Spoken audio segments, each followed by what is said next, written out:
এখানে আছে শশা গাছ। শশা খাই আমরা, বাট গাছটা কেমন হয় জানতাম না। শশা গাছ দেখছি, শশা এখানে মানে সত্যি খুব ভালো লাগছে দেখে শশা গাছগুলো। শশা গাছ এরকমটা হয়, পাতা এটা শশা গাছের পাতা। আচ্ছা, শশা গাছের পাতা এরকম হয় আমার ধারণাই ছিল না। তো খুব সুন্দর লাগছে। তো পুরোটাই শশা গাছ, এদিকে শশা গাছ আছে আর এখানে বেগুন আছে, বেগুন গাছ, বেগুন গাছটা চিনি। ওইদিকেও একটা শশা হয়ে আছে, দেখা যাচ্ছে না এখান থেকে। আর এখানে পুঁই শাকের ওই যে বিটুলি বলে, পুঁই শাকের বিটুলি, এটা তো খেতে একদম অসাধারণ।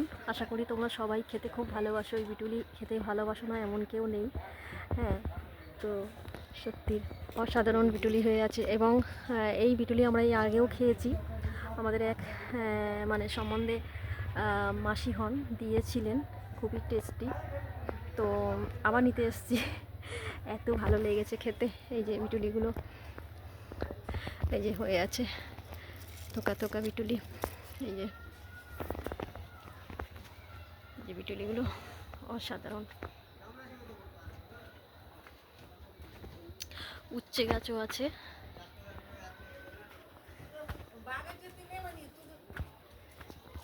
এই যে বিটুলি, এই শশা গাছ, আরও শশা গাছ আছে ভিতরে।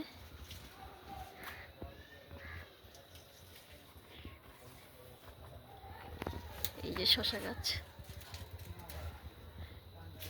বেগুন গাছ, ভিতরে লঙ্কা গাছও আছে না? লঙ্কা গাছ সত্যি অসাধারণ, খুব ভালো লাগছে দেখে।